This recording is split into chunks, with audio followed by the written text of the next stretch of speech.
Բարև ձեզ, եթերում է առաքելությամբ կին հաղորդումը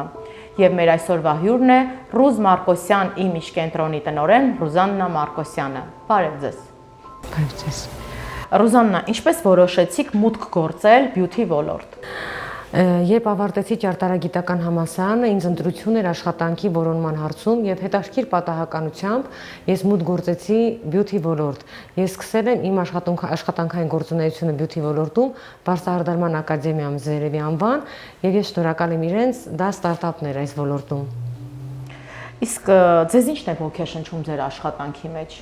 Սպասարկման ոլորտում շատ տեղերում, շատ վայրերում գրված է լինում, երբ որ մուտքը ժպիտով լինի, սակայն ես շատ կարևորում եմ, երբ գալիս է հաճախորդը սպասարկման ոլորտ, գեղեցկության սրահ մասնավորապես մեզ մոտ, որ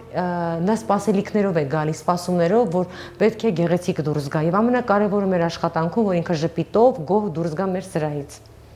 Իսկ ամենաշատը որ ծառայություններից են կանայք օգտվում ձեզ մոտ։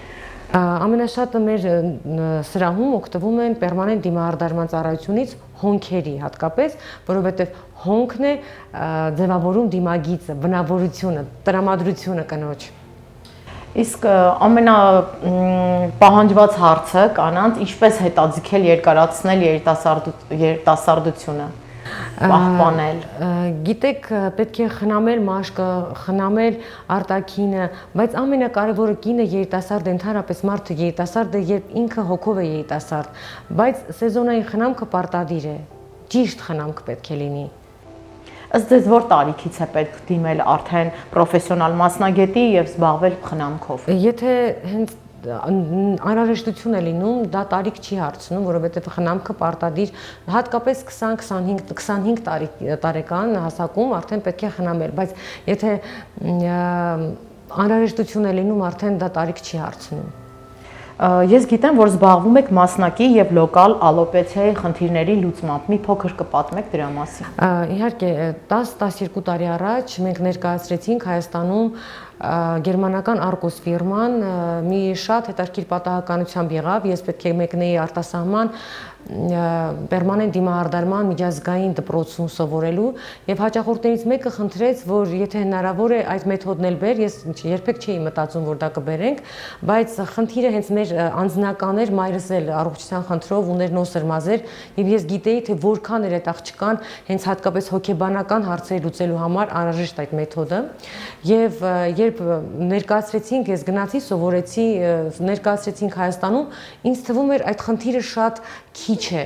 բայց տարիների ընթացքում հատկապես երբ որ պարզապես գովազդ միացրեցինք, ասեմ ձեզ, որ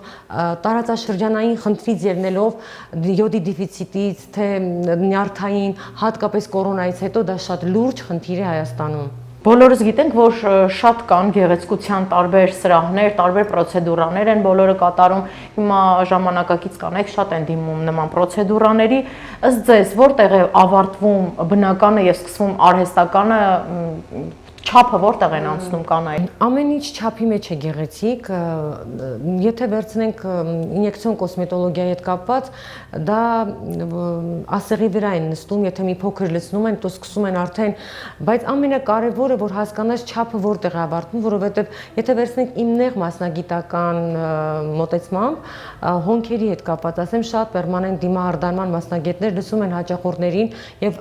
շատ հաճախորդներ ուզում են հոնքը բարձրացնելով հայացքը բարձրացնել, բայց այդպես չի լինում։ Անատոմիական կառուցվածքը բոլոր ծառայություններում պետք է հաշվի առնել։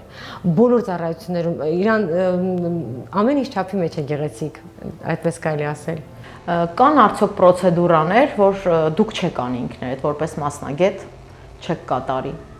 Գիտեք, մարդը երբ որ ներքին հոգեվիճակ է ունենում, խնդիր, թերարժեքության զգացում, դիմում է մի շարք պրոցեդուրաների, այսինքն դա կարող լինի նորից եմ ասում ինյեկցիոն, դա կարող լինի պերմանենտ դիմահարդարման հետ կապված, բայց ինչը իմ համար որ բնականին մոտ է, ես օրինակ երբեք ինձ շատ են հարցրել,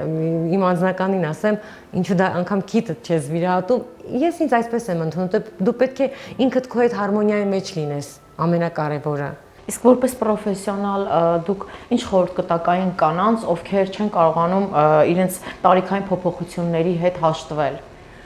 Դարձյալ ասեմ, բոլորս բախվում ենք այդ հարցի շուրջ, երբ որ ամեն տարի տորտի վրա մոմը փչում ենք, մենք հասկանում ենք, որ եւս մեկ տարով մեծացանք, բայց ես իմ անձնական փորձով ասեմ,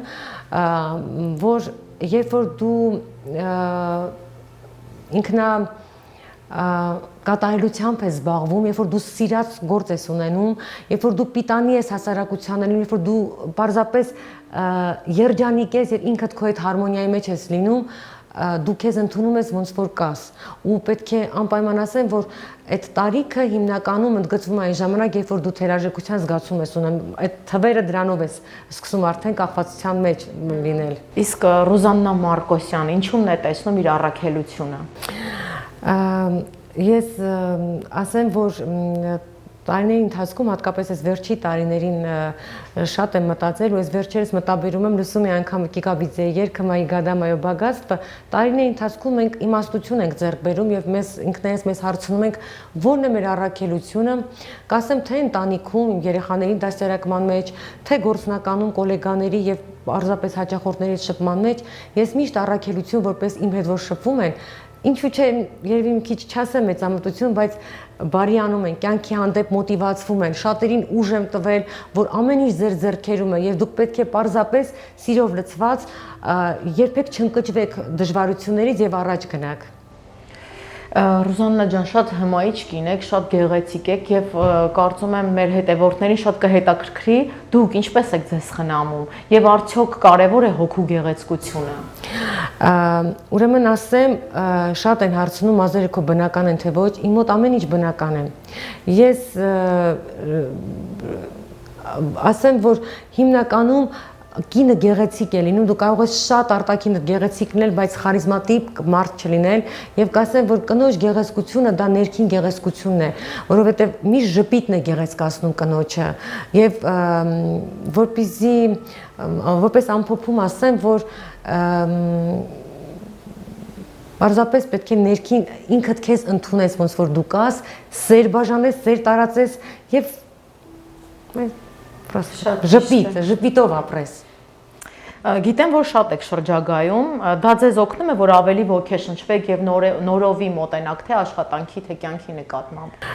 Ես շատ եմ սիրում շրջագայել, տարբեր երկրներում իրենց մշակույթն ես տեսնում, շատ դեպքերում նաեւ իմ աշխատանքի հետ կապված, ես նաեւ շրջագայում եմ իմ աշխատանքի հետ կապված, որտեղ սովորում եմ շատ դրսում, արտերկրի փորձն եմ բերում, թե որպես մասնագիտական, թե ներաշխարհի առումով շատ մեծ փոփոխություն է լինում, եւ երբ որ դու անընդհատ ուզում ես մի փոքր այդ աշխատանքի 365 օր որ պատտվում ես, որ ուզում ես մտցնել փոփոխություն, թարմություն եւ նորովի տեսնես քո աշխատանքը անգամ, դու պետք է գոնե մեկ անգամ Հայաստանից դուրս գաս։ Ինչու՞ չէ նաև Հայաստանում։ Այո, շատ պոզիտիվ կին եք, բայց կարծում եմ ունեցել եք կյանքում հիասթափությունները, ի՞նչն է ձեզ հիասթափեցնում։ Ինձ հիասթափեցնում է, երբ որ ես երեկոյան մտածում եմ մի պրոյեկտի շուրջ, որ վաղը չեմիսորը պետք է սկսեմ, սկսում եմ վաղը չեմիսորը, ոչ թե վաղը։ Իմ մոտ որ պետք է ինչ մտածում ես, պետք է շատ արագ։ Ես անգամ իմ աշակերտներին, իմ երեխաներին էլ եմ ասում, եթե դու մտածեցիր մի բան, պետք է ոչ թե վաղը չեմիսորը լինի, այլ այսօր կամ վաղը, որովհետև դա ընդհանրապես պլան կմնա, երազանք կմնա, դա իրականություն չի դառնա։ Իսկ ինչն է ուժ տալիս։ Ուժ է տալիս կոնկրետ աշխատանքում ինձ ուժ է տալիս, որ ես նոր խոսքով, նոր մոտեցմամբ, նոր պրոյեկտով, նոր առաջարկով ես կարող եմ շատ մարդկանց երջանկացնել, շատ մարդկանց համար պիտանի լինել իմ գործով եւ ինչու՞ չէ նաեւ ոչ միայն գործով որպես աշխատանքի մեջ, այլ նաեւ հենց իմ տրամադրվածությամբ կյանքի հանդեպ, որ մարդիկ անգամ 1 ժամ, 1.5 ժամ շփվում են, իրանք լրիվ ուրիշ մարդ են դուրս գալիս ինձ մոտից։ Իսկ Ռուզաննա ջան, ինչ խորհուրդ կտաք այն կանանց, ովքեր որոշել են բնական ձևով ծերանալ առանց միջամտությունների եւ վախենում են ինչ-որ միջամտություն կատարել։ Եթե մարդը վախենում է ինչ-որ միջամտություն կատարել, ինձ մոտ էլ որ գալիս են, ես երբ որ դիմավորում եմ, անգամ պերմանենտ դիմահարդարումը շատերի համար եւ կարելի ասել բոլորի համար դա լուրջ փոփոխություն է, որովհետեւ ինքնին հենց բառը ասում է պերմանենտ դիմահարդարում։ Դու չես կարող անես ու մաքրես հաջորդ րոպեին։ Եթե մարդ փոփոխություն է ուզում անել, ինքը պետք է վստահությամբ գնա մասնագետի մոտ, եթե ինքը չվստահի մասնագետին, իր գործը չի լինի։ Եթե ինքը իրեն ընդունում է, որ պետք է այդպես իրեն հարմար, ինքը պետք է այդպես էլ կարելի ասել, եթե բառ ասենք ծերանա։ Եթե ինքը ուզում է փոփոխություն, պետք է ինքը մտնելով այդ սենյակ, դա լինի ինյեկցիոն, դա կլինի վիրահատություններ պլաստիկ, թե պերմանենտ դիմահարդարում, թե ինչ ուզում է լինի, ինքը պետք է վստահի մասնագետին։ Մեր հաղորդման երկրորդ մասում ունենալու ենք բլից հարցեր։ Պատրաստ եք։ Իհարկե։ Առաջին հարցը, որն է Ռուզաննա Մարկոսյանի կնոջ առաքելությունը։ Որպես մայր ասեմ, ես հրաշալի երեխաներ եմ մեծացրել ու ես շնորհակալ եմ, որ կնոջ համար ամենամեծ առաքելություն այս կյանքում դա մայր լինելն է եւ ես շնորհակալ եմ Աստծուն, ես հրաշալի երեխաներ ունեմ։ Եթե գործի մեջ վերցնենք, ես կասեմ մի բան, որ вообще ընդհանրապես մարդու առաքելությունը չէ, երջանիկ է այն մարդը, որը առավոտյան ուզում է գնա աշխատանքի, որտեղ իր սիրում է իր աշխատանքը եւ հրաշալի ընտանիք ունի, ուզում է երեկոյան աշխատանքից վերադառնա տուն։ Եվ աշխատանքում առաքելությունս այն է, որ շատ մարդկանց իմ գործով երջանկացրել եմ։ Եվ գեղեցկացրել։ Եվ գեղեցկացրել։ Ինքդ քեզ ինչ երևույթի հետ ես ասոցացնում։ Ես ինձ որպես էություն անգամ շատ եմ լսել, բայց ես ինքս իմ մեջ եմ զգում կրակ։ Շատ ճիշտ եք ասոցացնում։ Մեկ օրով որ պատմական կնոջ կյանքով կուզենայիք ապրել։ Եթե որպես դերասանուհի ես շատ եմ սիրում իր կերպարը, իր Սոֆի Լորենին շատ։ Դեպ նմանություն էլ ունեք։ Շնորհակալ եմ։ Ձեր կյանքի կարգախոսը։ Կարգախոսը ես անգամ իմ էջում եմ անդադ կրկնում, սիրեք կյանքը եւ կյանքը կսիրի ձեզ։ Սեր տարածեք ու իսկական սերը դա չսպասել, որ պետք է վերադառնա, երբ որ դուք տալիս եք ի սրտե, ինքը դիեզերքից, ինքը վերադառնում է ձեզ անպայման։ Եվ շարունակեք խոսքը, ես սիրում եմ կյանքը, որովհետև եթե դուք սիրեք կյանքը, կյանքը կսիրի ձեզ։ Շնորհակալություն Ռուզաննա ջան։ Ես եմ շնորհակալ հրավերի համար։ Մեր հյուրն էր Ռուզ Մարկոսյան, իմ իշխկենտրոնի տնօրեն Ռուզաննա Մարկոսյանը։ Ցտեսություն։